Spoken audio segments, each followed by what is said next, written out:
뉴욕 증시 3대 지수의 마감 상황입니다. 오늘 반도체 매도세가 강하게 일어나는 가운데 국제 유가가 급락하면서 3대 지수는 혼조세로 마감을 했는데요. 유가 급락의 여파로 다우 지수가 오늘 가장 강하게 올랐습니다. 1% 넘는 강세로 마감했고요. 나스닥은 0.22% 하락, S&P 500이 0.21% 오르면서 시장의 흐름은 다소 엇갈리는 모습이었습니다. 오늘 이란이 사우디아라비아, 오만과 호르무즈 해협 관련 협상을 진행 중이라는 소식이 전해졌습니다. 이 같은 소식에 오늘 국제 유가는 급락했는데요. WTI가 4.3% 하락하면서 우리 시간 5시 기준으로 배럴당 79달러에 거래가 됐습니다. 80달러 선을 이탈하는 모습 확인해 보실 수가 있겠고요.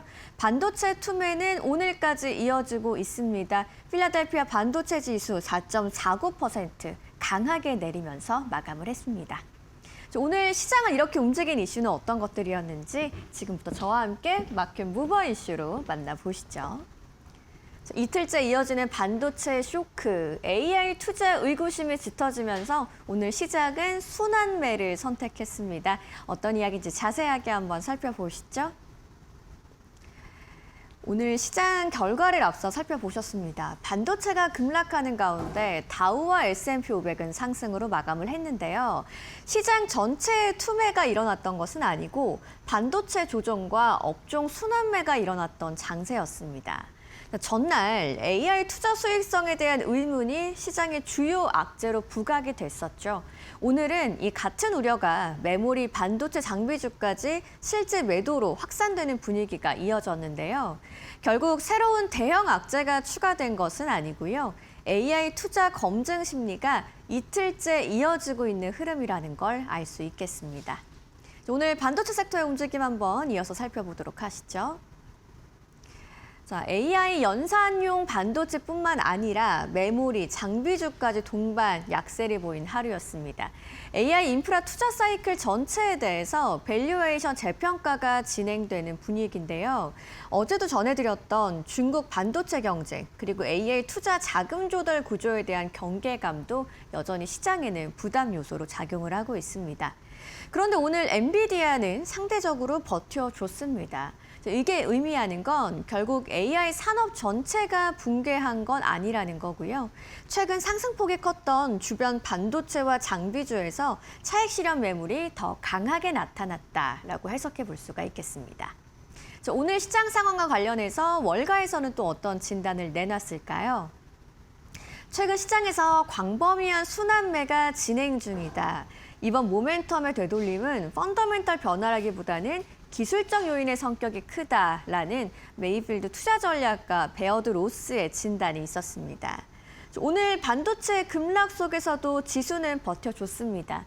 앞서 소개드린 것처럼 오늘 국제 유가가 상당히 하락을 했죠. 인플레이션 부담을 완화시키는 이야기가 됐고요. 결국 반도체에서 빠진 자금이 대형 플랫폼 기업과 방어주 쪽으로 이동하는 순환매 장세가 펼쳐졌습니다. 이제 앞으로 확인해 보실 만한 변수들을 한번 정리해 봤습니다. 빅테크 실적에서는 AI 투자가 실제 매출과 이익으로 연결되는지가 가장 중요한 포인트가 되겠고요.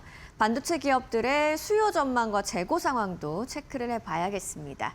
AI 설비 투자 증가 속도가 유지되는지 여부도 중요하겠고요.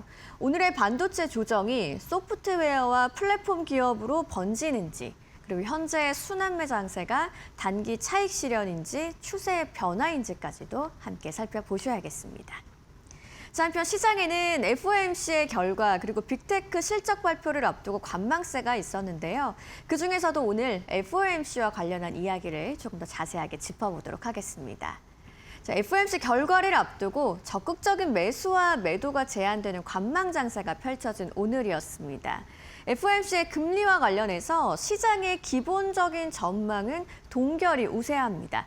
다만 일부에서는 0.25%포인트의 깜짝 인상 가능성이 제기가 되고 있는데요. FOMC 핵심적인 내용은 현지 시간으로 28일부터 29일까지 회의가 진행이 되고요. 금리 발표는 우리 시간으로 7월 30일 오전 3시가 되겠습니다. 저희 마켓 시그널에서 또 이 금리 결정에 관한 이야기를 계속적으로 전해드릴 텐데요. 현행 기준금리는 연 3.5%에서 3.75% 수준이죠. 자, 그렇다면 증시에는 어떤 영향이 있을지 금리 결정과 관련한 시나리오를 한번 살펴보도록 하겠습니다. 먼저 금리를 동결하면서 최근 물가 둔화를 더 지켜보겠다라고 연준이 신중한 발언을 내놓을 경우는 어떨까요? 국채금리는 안정세를 찾아가면서 나스닥과 반도체에는 단기적인 반등 재료가 되겠죠. 하지만 동결을 하더라도 물가와 에너지 가격을 강조하는 경우는 어떨까요? 9월 인상 가능성을 시사하는 경우입니다. 시장에는 안도감이 제한되면서 국채금리는 다시 상승할 거고요. 기술주와 반도체가 추가 압박을 받을 가능성 높아지겠습니다. 한편 0.25%포인트 깜짝 인상이라는 예상 밖의 결과를 내놓을 시나리오도 염두에 두셔야겠습니다. 이럴 경우는 금리가 3.75%에서 4% 수준이 될 텐데요. 국채금리와 달러가 동반 상승하면서 밸류에이션 부담이 큰 나스닥과 반도체가 가장 먼저 충격을 받겠습니다.